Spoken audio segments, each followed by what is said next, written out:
Sige ko. Sige. Sige, sir.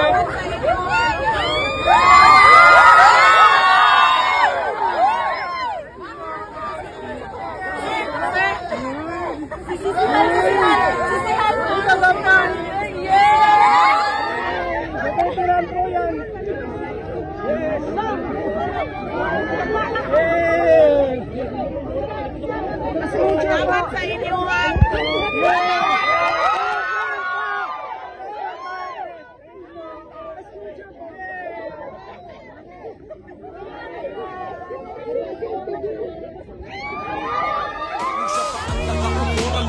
Nakaligtasan pagkat dahil sa kanya ang krimen ay nabawasan. Mga adik inorasan at sila ay pinasuko sa bayan kong Pinas. Siya ang tunay na may puso, ngunit ngayong tapos na ang kanyang panunungkulan. Tratuhin ng gobyerno parang salot sa lipunan. Siya pinagkaisahan ng mga nakaupo.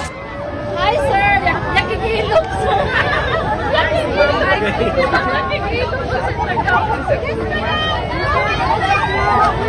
Tatay,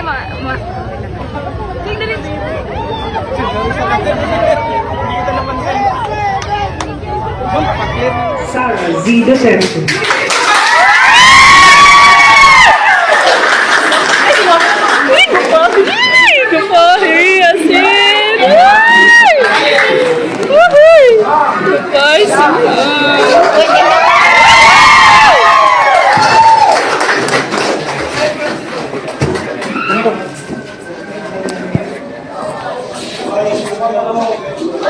Ayun hapon. may hapon. Mga kababayan, kaisuunan ko ninyi sa Tandag, Surigao del Sur. Assalamualaikum warahmatullahi wabarakatuh. Kalayaw, maayong adlaw, kaninyong tanan. Magandang araw sa inyong lahat. Nahunusan ako ang mga pasalamat. Una, kaninyong tanan, mga kaisunan namo ng mga beneficiaries. Busy pa kaayo mo sa pagbalik sa normal sa inyong kinabuhi kan atong nahitabo nga bagyo, pero ihatag ninyo ang inyong oras para sa amo ang karong hapon aron makahatag mi sa inyo og tabang, gamay nga tabang para sa inyong pang-adlaw-adlaw aron maayos ninyo ang inyong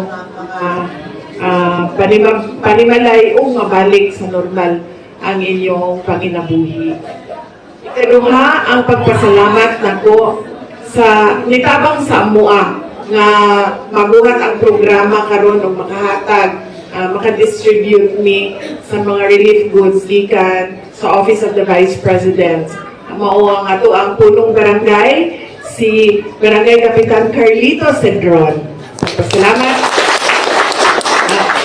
Pasalamat ni kaniya o sa ato ang mga barangay kagawad kay kung nilipangod sa ilahang tabang, dili matipuok, matapok ang mga tao makabuhat ta og programa. Ang sunod na pagpasalamat, gikan kanako padulong sa ako ang mga kauban sa Office of the Vice President. Ang ako ang opisina na dito sa Manila, pero doon namin mga satellite office dinhi sa Mindanao, doon namin sa Zamboanga City, namin sa Barm, namin sa Davao City. Ug ang pinakaduol sa inyo ug maoy nalingkamot nga madala din tanan ang mga kinahanglan ipanghatag mao ang Caraga OVP Satellite Office. So gipangunahan ni Rolmar Basalan. So salamat sa mga kauban nako. Sunod yung pagpasalamat. Gikan ka nako padung sa inyong tanan mga kaigsuonan namo, dili lang sa ato ang mga beneficiaries pati ang mga kaigsuonan namo ang naa sa gawas sa inyong padayon nga suporta o pagsalig kanako o sa amo ang opisina. Sa inyong daghan ang kampo nga siya makauli na dinhi sa ato ang nasod o nagpadayon ang inyong suporta bisan pa man o naa siya dito sa layong lugar. Daghan salamat.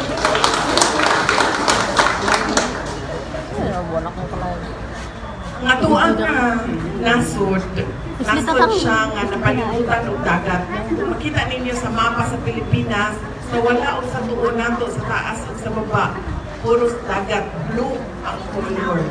Mao na area na siya ga mamaybay moagi sa dagat, magkakusog siya hatod pag moabot na siya dinhi sa ato ang mga isla nga naa sa tunga sa dagat, mahimo na siyang bagyo. Mo nang bisan unsaon pa man nato og pag-ampo Ginoo, dili lang unta magbagyo Ginoo, wala lang untay moagi nga bagyo dinhi sa Pilipinas, dili gyud siya mahitabong ingana kay naata sa typhoon path o agianan sa bagyo. Mo nang ang atong pinaka kusog nga depensa sa bagyo mao ang ato ang pangandam.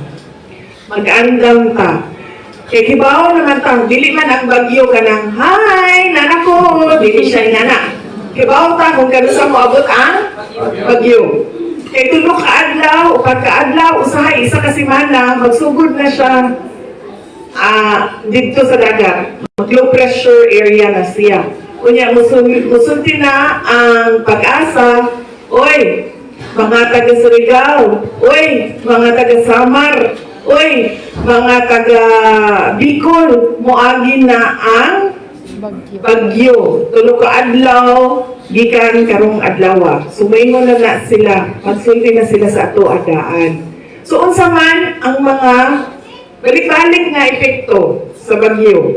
Una, flash flood, pagbaha. Sunod, dunay baha, dunay mga malunod. Sunod, dunay posibleng landslide. Posible po ang makuryentehan o posible po ang kanang naigo sa mga nilupad na mga sin o nahulog na mga kahoy o natumba nga mga pader. Sumora na siya, magbalik-balik ragyod na ang epekto sa bagyo. Walang kinahanglan kita, kibaw mata, kung sa nahitabo, mag-andam po ta. Mag-andam ta para sa pagbaha, mag-andam ta para sa landslide, mag-andam ta para sa kusog ng hangin, maligurado ta, nga dili na maabdan sa flash flood, dili madala sa tubig. Unang pagpangandam nato, ang ato ang kaugalingon. Paniguraduhan nato nga walay mamatay sa ato ang mga pamilya. Mahal sa kinabuhi. Ikaduhang pagpangandam nato ato ang balay. Ato ang balay. Oo, yaon. Kadaghanan sa mga balay sa Pilipinas made of light materials. Dili semento, dili hollow block. Kanang mga dali lang madala sa kusog na hangin, kahoy, amakan, Dali sa maitong. Ani pa ang uban. Mao na ang kanang mga materyales nato. Mao nang paspas pud siya madala sa hangin. So, may na ang Pag-asa, 3 days from now, maabot na ang bagyo. Unsa man ang ato ang buhaton. Siyempre, magandam ta. Hindi ta maangol. Magandam ta sa ato ang balay. Check na nato ang ato ang scene. O, tanong na nato siya daan, muban ba ka sa bagyo? Dili kay, sa mga sabot ka.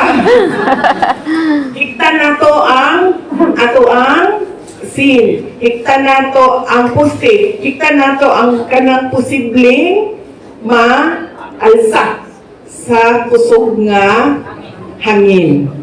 Pagkahuman sulod sa balay, sa may buhato nato, baluto nato ang mga gamit para di mabasa kung musulod ang tubig. Isaka nato sila sa taas na lugar kay para di sila maabtan sa baha. Pagkahuman, dunay mga panahon nga moingon si Kapitan, preemptive evacuation. Kay mao man gyud nay pinakapanigurado nga walay mamatay. Preemptive evacuation sa mga danger zone, sa mga lugar na sigurado na gyud nga dunay disgrasya nga mahitabo.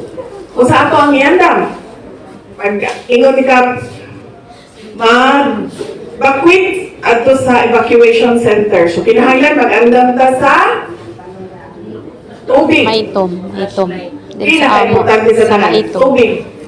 Pagkaon, flashlight, tambal, kay mahidlat ta, ato ang stress tungod sa panghitabo. Emergency kit, naka-charge na cellphone, naka-charge na power bank, ang ato ang load, Lahat diri sa panigurado, maitom, para makontak sa na Vice to ang President ato ang Sara. mga pamilya. Sa pa?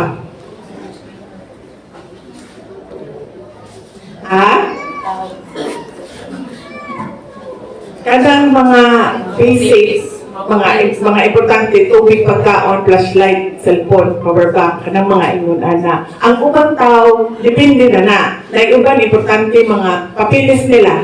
So paniguradahon, paniguraduhon nila nga ang ilahang papilis, nakabalo. Maitom ni siya te. Dili lang basta nakaingani, idala-dala, Sa maitom mabasa, ini.